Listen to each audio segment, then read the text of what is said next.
주일 오후에는 예레미야서를 우리 함께 묵상하고 또 은혜를 나누고 있는데요. 자, 지난 시간에 우리가 어떤 내용을 살펴보았죠? 하나님께서 이 야곱의 집 이스라엘 집을 향하여서 그렇게 물으셨죠. 내가 도대체 너에게 무슨 불의를 행하였길래, 기억나시나요?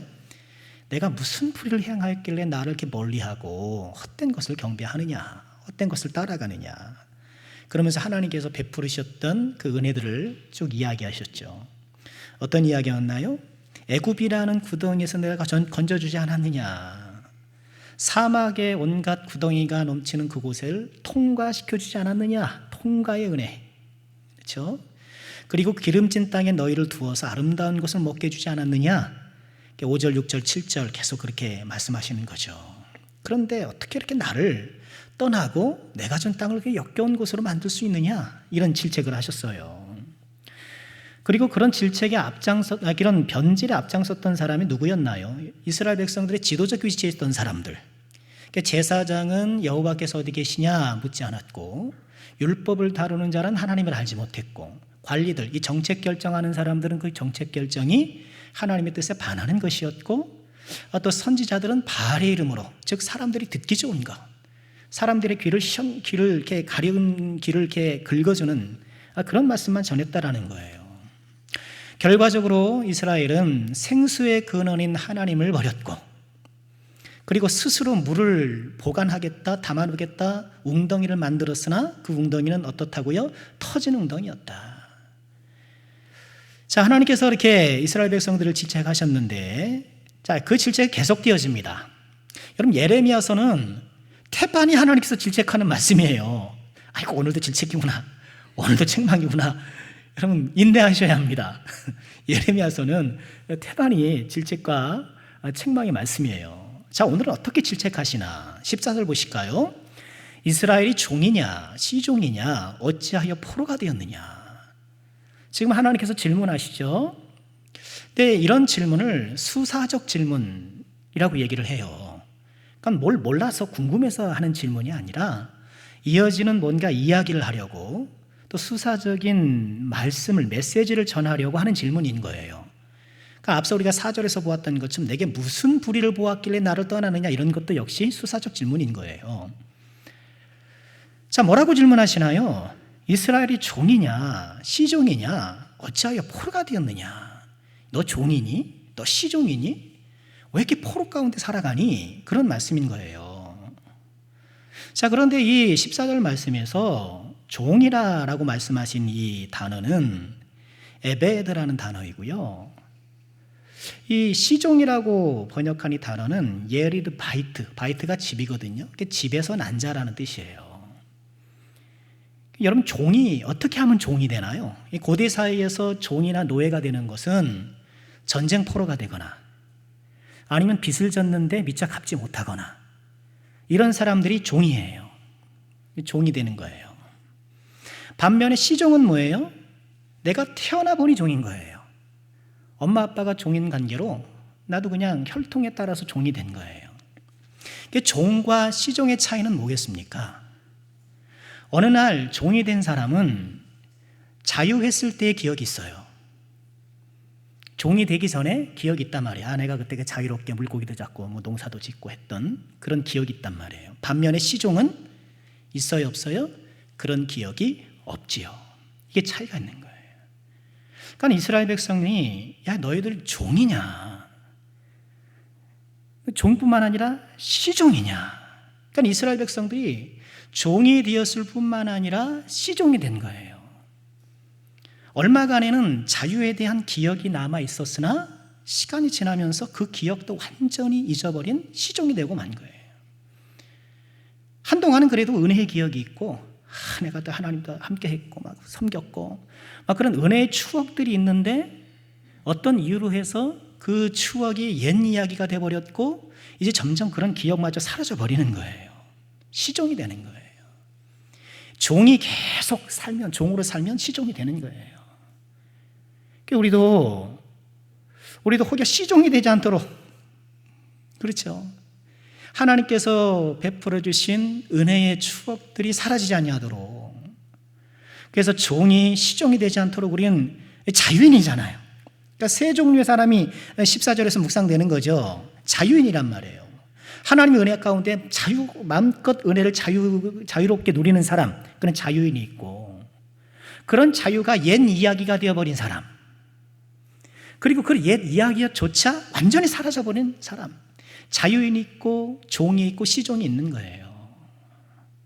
자, 그러면 어떻게, 여러분 참 여기서 우리가 좀 적용해 볼 것이 뭔가요?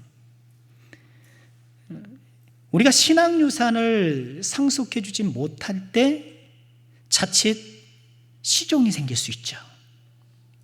그래도 우리는 은혜 받고, 그래도 기도하고 하나님 찾고 이렇게 오해비도 나오고 이렇게 내 신앙이 있어서 살아가지만 또 내 자녀들은 또 그렇지 않을 수 있단 말이죠.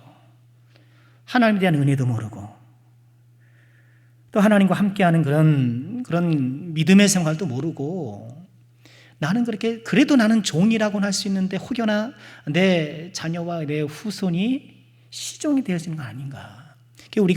우리 자녀들이 어떻게든지 좀 하나님 경험하게 하고 좀 은혜 받게 하고, 하나님 경험하고 은혜 받으면 되잖아요. 하나님이 살아계신다라는 것을 확신하게 되면 되는데, 우리가 우리의 자녀들이 혹여나 시종이 되지 않도록 우리 자녀들의 믿음을 붙들어 주세요. 우리가 계속해서 기도하고 또 신앙의 노력을 기울여야겠습니다. 그러면 어떻게 종이 되고 시종이 되는가? 역시 14절에도 그 답이 있는 것 같아요. 14절 보면 종이냐 시종이냐 어찌하여 포로가 되느냐. 이 포로라는 단어가 나와요. 그러니까 사람이 시종이 되고, 종이 되고 점차 시종이 되는 그런 과정 속에는 포로됨이 있는 거예요. 사로잡혔을 때. 죄와 허물에 사로잡히면 종이 되고, 그렇게 종으로 살다 보면 시종이 되는 거죠. 포로가 되는 것. 우리 오전에 롯을 살펴보았습니다만 롯이 소돔의 포로가 되었잖아요. 소돔의 포로가 칵 되어가지고 결국 소돔이 멸망할 때 롯이 함께 멸망하고 말잖아요. 이 소돔의 이 포로됨이 얼마나 강력한지, 몸은 소돔을 낳았지만 이 소돔의 악한 영향력이 쫓아왔죠. 누구들에게 얹혀서? 딸들에게 얹혀서 쫓아오는 거예요. 결국 거기에 사로잡히고 마는 거죠. 포로가 된다는 것, 하나님의 사람들이 이처럼 세상 것과 혹은 제약된 것에 포로가 될 때에 종이 되고 또 나아가 시종이 되는 거예요. 그러니까 나를 결박하고 있는 것이 무엇인가? 내가 좀 사로잡혀 있어서 좀 이렇게 벗어나려고 하는데 이것이 잘못됐다는 걸 분명히 알매도 불구하고 좀처럼 헤어나오지 못하는 그 결박이 무엇인가? 우리가 좀 면밀히 살펴보고, 행위적인 결박이 있을 수 있잖아요. 자꾸 어떤 습관이 참 중요하잖아요. 먹는 습관도 참 중요하잖아요. 그죠? 예? 먹는 습관이 참 중요해요. 여러분, 좀 덜 먹고, 좀 안 먹는 것도 좀 있고, 좀 그런 게 좀 부럽더라고요. 어떤 분은 난 뭐 못 먹어요 이런 분들 있잖아요. 뭐 못 먹어요 그러는 분들 있으면 되게 저는 희한해요. 어떻게 못 먹는 게 있을 수 있지? 이렇게 씹어서 넘기면 되는데 아니 어떻게 못 먹는 게 있지? 이게 희한해요. 근데 그런 게 있는 게 좋아요. 좋은 습관이에요. 우리 교회 어떤 집사님이 그런 말씀을 하신 적이 있어요. 사석에서 당신은 배부른 그 느낌이 참 싫대요. 목사님 저는요 이렇게 배가 부르고 이렇게 약간 그 느낌이 너무 싫어요 그러시는 거예요. 그분이 아주 빼빼 마르셨거든요. 이 자리에 계셔요. 저는 이해가 안 되는 거예요. 아니 그게 왜 나쁘지? 그거 행복인데. 저는 배고픈 그 기분을, 배고픈 그 느낌을 참을 수가 없는데, 배부른 그 느낌이 싫다는 거예요. 굉장히 저는 인상 깊게 그 말이 다가왔어요. 습관은 중요하잖아요. 뭔가 내가 하나님과의 관계에 있어서 그 관계를 저해하는 크고 작은 습관들이 있는데, 그런 습관의 결박에 대해서 우리를 붙잡고 믿음 성장을 방해하죠. 이런 행위적 습관뿐만 아니라 심리적 습관도 있어요. 심리적 습관인 거죠. 걱정하는 사람은 걱정을 사서 해요. 이 걱정이라는 그 결박에 사로잡혀가지고 계속 걱정만 하는 거예요. 또 어떤 사람은 매사에 부정적이기 쉬워요. 이 부정적인 심리 결박에 사로잡혀서 자꾸 부정하고. 그런 우리가 자유한 하나님의 사람이 되기 위해서는 이런 행위적인 결박, 심리적인 결박들을 찾아내서 그것들을 풀어내야 돼요. 그 심리적 결박, 특별히 이게 심리적 결박이라는 것이 일종의 성격이잖아요.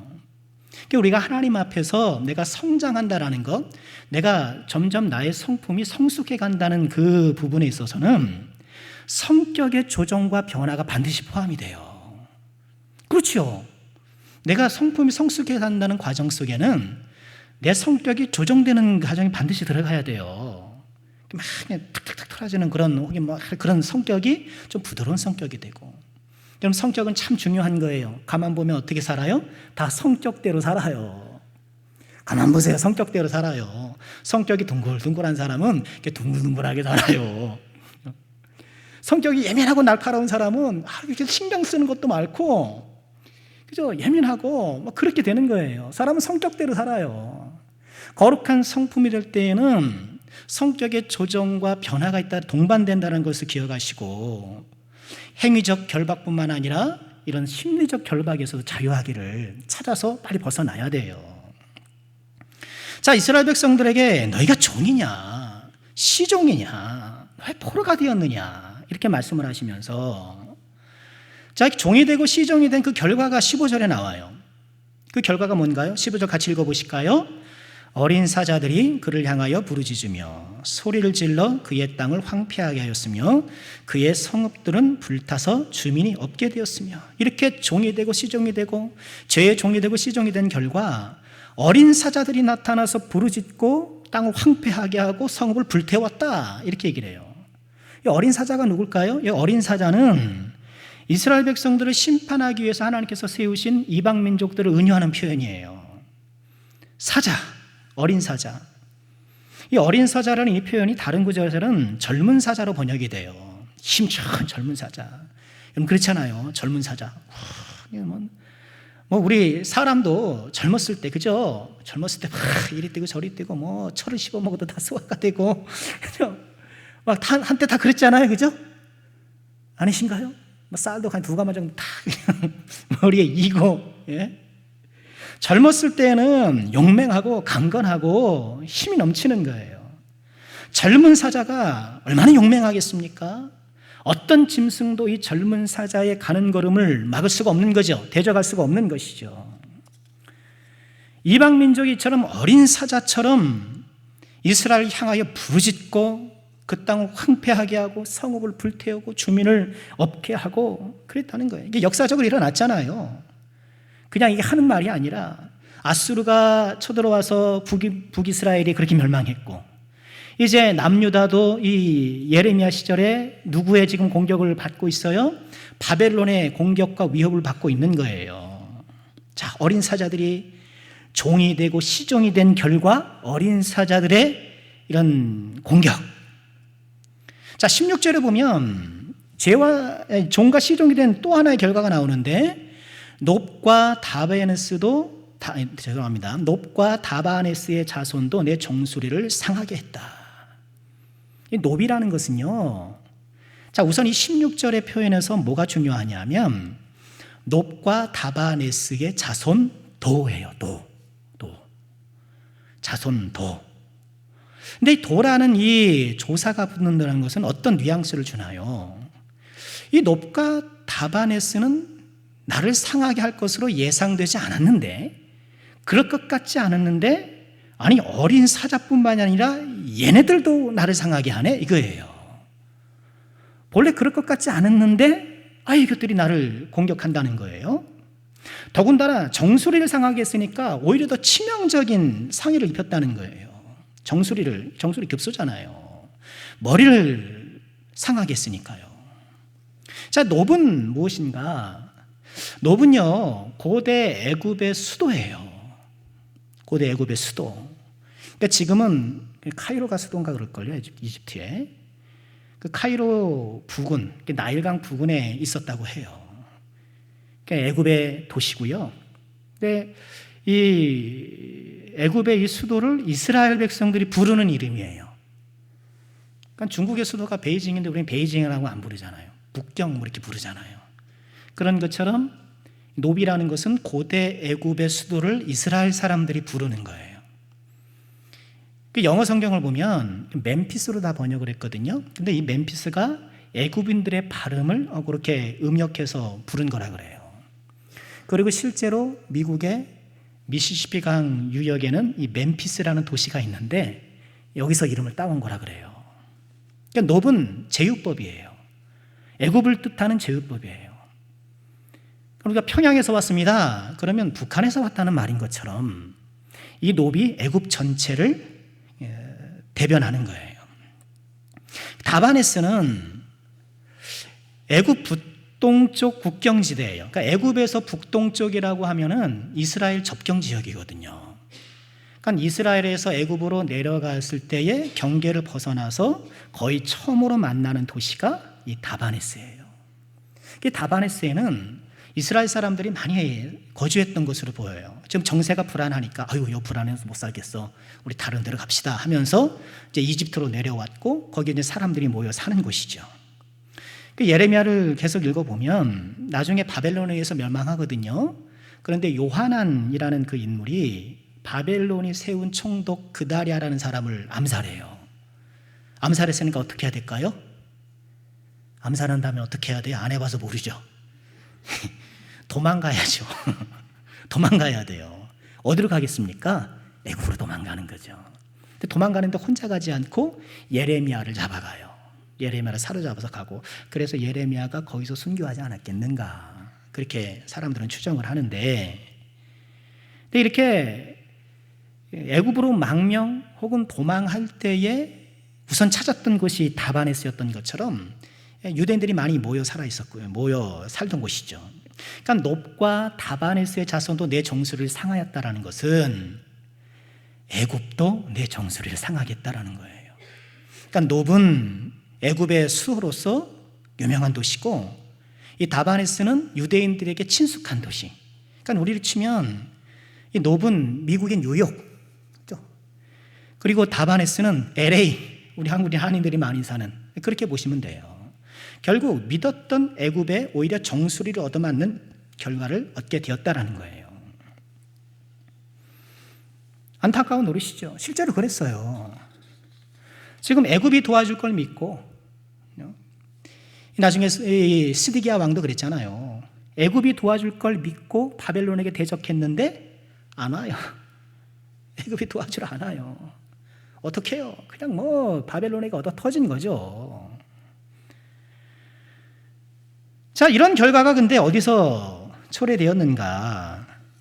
이렇게 종이 되고 시종이 되어서 어린 사자에게 뜯기고, 믿었던 놋과 다바네스 애굽에게도 정수리를 상하게 되고, 17절에 보면 이렇게 말씀하시죠. 내 하나님 여호와가 너를 길로 인도할 때에 내가 그를 떠남으로 이를 자취함이 아니냐. 너 스스로 자취한 것이다. 자업자득이다. 네 자신이 원인 제공자다, 얘기하는 거예요. 여러분 그렇잖아요. 여러분 내가 내 손해와 피해의 원인 제공이 나야. 더 속상하잖아요. 그렇죠? 안 속상한가요? 더 속상하단 말이죠. 제가 지난 주간에 이제 서울을 가려고 했어요. 아이들 집에 가려고. 그래서 기차표를 끊어놨습니다. 빠른 기차 있잖아요. 익산에서 타는 휙 가는 기차 있잖아요. 다 끊어놨어요. 그랬더니만 김치도 갖다 주세요. 겨울 이불도 갖다 주세요. 그러는 거예요.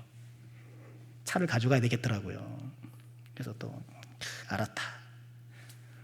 그러고 나서 이제 아침에 가려고 그랬는데, 그럼 뭘 해야 돼요? 예약해놓은 이 기차표를 취소해야 되잖아요. 그 인터넷으로 하면 그만인데, 그 뭐 몇 분 걸리지도 않는데, 1분도 안 걸리는데 깜빡한 거예요. 그래서 기차표가 한 5만 6천 원 되는 이 기차표가 날아간 거예요. 속이 쓰리겠습니까? 상쾌하겠습니까? 아침부터 그걸 깜빡해가지고 이거 그냥 생돈을 날렸네 그러면서 아침부터 속쓰림의 하루를 시작했었는데, 여러분 뭐 기차표 하나 내가 취소 못한 것 때문에도 속이 상하는데, 이렇게 어마무시한 결과를 초래한 것이 결국 나 자신이라고 생각할 때, 내가 잘못해서 그런 거라고 생각할 때 얼마나 힘들겠어요. 더군다나 하나님이 어떻게 하셨어요? 너를 길로 인도했지 않느냐. 내가 몰랐다면, 그죠? 내가 아무것도 몰라서 그래 당했다면, 그래도 내가 몰랐기 때문에 이렇게 하는데, 하나님께서 계속 그러면 안 돼. 이렇게 가야 돼. 저렇게 가야 돼. 하나님께서 계속 길을 알려주셨단 말이죠. 그런데 그거 안 듣고 그냥 내 뜻대로 가다가, 여러분 그런 경험 있으시죠? 운전할 때 누구 말 잘 들어야 됩니까? 내비게이션 자매 말을 잘 들어야죠. 내 자매의 말들을 잘 들어야 돼요. 근데 어떨 때는 형제가 하더라고요. 오른쪽으로 가십시오 하면서 목소리 좋은 남자 목소리도 있더라고요. 내비게이션 말을 잘 듣고 가야 되는데, 또 우리 남자들이 또 참 얼마나 또 고집이 있습니까? 자기가 잘한다 이거예요. 그래가지고 내비게이션 말 안 듣고 자기가 생각하는 길로 갔다가 또 차가 막히고, 그래서 실시간으로 인도해 주는데, 제가 제 경험입니다. 실시간으로 인도해 주는데 내비게이션 자매 말을 잘 듣고 따라가야 되는데, 내가 안다고 저쪽 가면 괜찮을 것 같아서 했다가 길이 막히고, 그래서 시간은 더 걸리고, 그냥 괜히 애들한테 짜증만 내고, 차에서 조용히 하라고 그냥 소리나 지르고 그러게 되는 거죠. 하나님이 가르쳐 주신 길이 있는데, 하나님이 인도하시는 길이 있는데, 그 길을 저버리고 자신이 옳다고 생각하는 길을 가다가 결국 이런 상황을 맞게 된 거예요. 자, 17절에서 우리가 좀 묵상해 볼 것은요, 다시 한번 보실까요? 내 하나님 여호와가 너를 길로 인도할 때에 내가 그를 떠남으로. 하나님께서 인도해 주시던 길을 외면한 거를 뭐라고 얘기를 해요? 그를 떠났다. 하나님을 떠났다 얘기를 해요. 그러니까 하나님께서 말씀하신 길을 벗어나는 것, 하나님 떠나는 거예요. 그러니까 여기서 우리가 조심해야 될 것은 무엇인가요? 늘 우리는 그러기가 쉬워요. 하나님의 길을 저버리면서도 그 짧은 선택의 순간 하나님의 길이 아닌 내 감정의 길을, 내 습관의 길을 따라가면서도 마음은 그렇지 않다라고 자꾸 위로해요. 하나님, 저 마음은 그렇지 않아요. 제 마음은 그렇지 않아요. 그렇게 생각해요. 그러나 성경의 관점은 달라요. 하나님이 인도하시는 길을 외면하는 것이 하나님을 떠나는 거예요. 주의해야 돼요. 마음만 그렇지 않다라면서 하나님 제 마음 아시죠? 이렇게 자꾸 스스로를 위로하고 합리화하고 내 죄를 이렇게 좀 무마시키려고 하는 그런 시도를 우리가 벗어나야 된다는 것입니다. 하나님의 길을 떠나는 것이 하나님을 떠나는 거예요. 이스라엘 백성들이 하나님 미워했을 것 같으세요? 하나님만 생각하면 치가 떨려. 하나님을 증오하고 그랬을 것 같아요? 아니에요. 하나님은 그렇게 증오할 리가 없죠. 그냥 무관심한 거예요. 하나님의 길을 떠난 거예요. 하나님께서 인도하시는 길을 떠나는 것이 하나님을 떠나는 것이다. 자, 이어서 18절 계속 보실까요? 그렇게 하나님을 떠나서는 어떻습니까? 내가 시홀의 물을 마시려고 애굽으로 가는 길에 있으면 어찌미며 또 내가 그 강물을 마시려고 아수르로 가는 길에 있으면 어찌 됨이냐? 시홀의 물을 마시려고, 여러분 시홀의 물이라는 것은 나일강을 이야기하는 것이기도 하면서, 또는 어떤 책을 보면 나일강이 한 지류다, 나일강이 지류다 이렇게 얘기를 해요. 그러니까 나일강을 얘기를 하는 거예요. 근데 시올이라는 뜻이 흙탕물이라는 뜻이에요. 아마도 그 지류가 주변의 어떤 지형 관계로 인해서 흙탕물이었던가 봐요. 우리 대한민국의 강은 깨끗하잖아요. 뭐 녹조리라는 거 빼면 어지간하면 한강도 그렇고 금강도 보니까 강이 깨끗해요. 예, 그냥 마셔도 될 정도이잖아요. 근데 외국 강은 그렇지 않고 이 나일강은 그렇지 않았던 모양이에요. 적어도 몇몇 지류에는 이렇게 흙탕물이 아마 뭐 사막도 있고 그러니까 그럴 수밖에 없겠죠. 내가 시올의 물을 마시려고 애굽으로 간다. 이건 무슨 얘기인가요? 어떤 은유예요? 애굽의 도움을 얻으려고 글로 내려가느냐. 또는 내가 그 강물 여러분 성경에도 아마 번호가 되어 있을 것입니다. 각주가 있을 것이고 그 각주 번호를 따라가면 유프라데스 강 이렇게 되어 있을 거예요. 그러니까 아수르의 유프라데스 강을 마시려고 그 길로 가느냐. 이 애굽과 아수르의 도움을 받으러 지금 간다는 거예요. 그런데 그것은 뭐예요?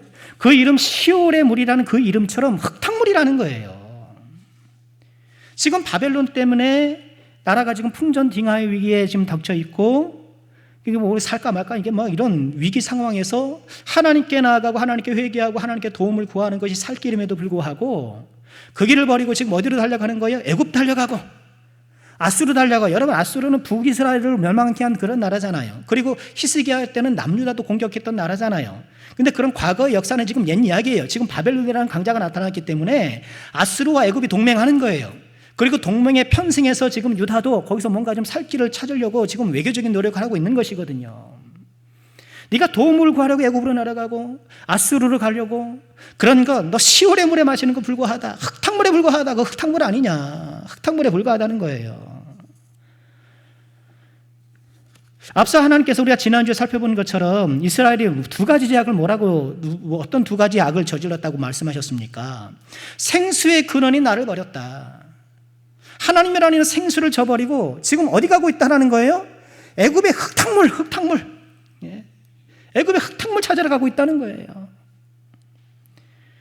그리고 그 흙탕물을 내가 좀 잘 담아서 그 흙탕물을 좀 어떻게 해보려고 웅덩이를 만들고 있는데 그 웅덩이는 깨어진 웅덩이 뭐예요? 웅덩이라는 거예요. 무슨 말씀일까요? 지금 생수의 근원인 하나님을 버린 것, 그리고 너희들 애굽의 도움을 구하시면 그거 흙탕물 구하는 거다. 그리고 그 흙탕물조차도 온전히 담지 못할 것이다 라는 거예요.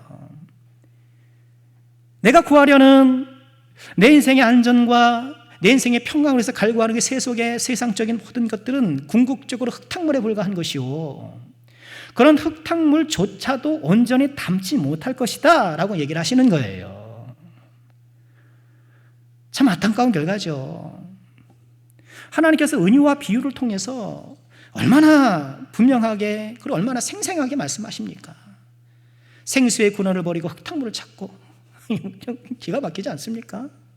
이 기가 막힌 일이 이 예레미야 시대 유다의 그런 모습이었다라는 거예요. 하나님 저버리고 믿음 저버리고 뭔가 세상에서 내가 뭔가 좀 그것을 통해서 내가 좀 위로를 얻으려고 오전에 롯을 보세요. 하나님께서 산으로 도망가라. 하나님께서 지정해 주신 피난처가 있는데 그걸 안 가요. 아무래도 작은 성이라도 성이 괜찮은 것 같은 거예요. 하나님께서 믿음을 이야기하고 기도를 이야기하고 영적 방법을 이야기하지만 그게 안 들어오는 거예요, 귀에. 그래도 내가 돈이라는 이 성이라는 게 좀 내가 좀 몇 푼이라도 좀 있어야지. 내가 그래도 좀 세상에서 좀 뭔가 좀 내세울 게 있어야지. 소알 같은 이 작은 성이라도 뭔가 있어야 돼. 내가 좀 안전할 것 같은 거예요. 이게 롯의 마음인 거예요. 결국 그것이 자기를 지켜주지 못하면 뒤늦게 산에 올라가지만 우리가 살펴본 것처럼 오히려 처참한 결과를 맞게 되잖아요.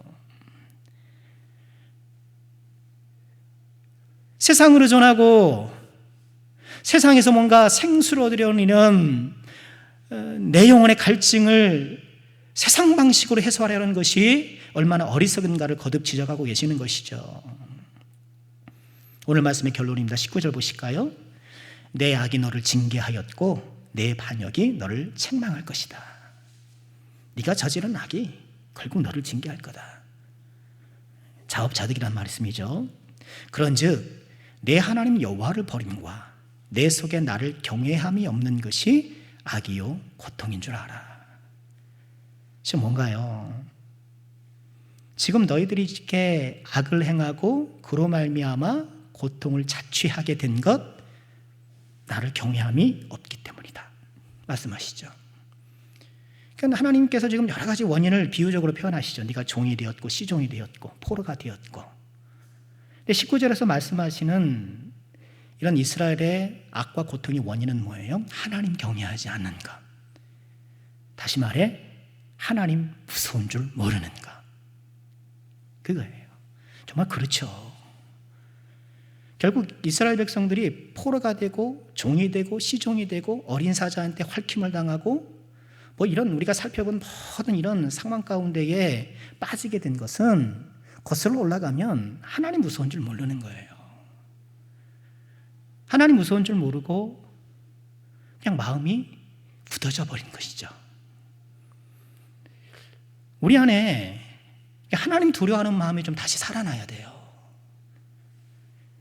하나님은 우리가 잘못한다고 바로바로 치시진 않잖아요. 인간 아버지는 혹시나 성격이 안 좋아서 급해가지고 잘못하면 일로 와! 때리고 잘못하면 막 그때 말하고.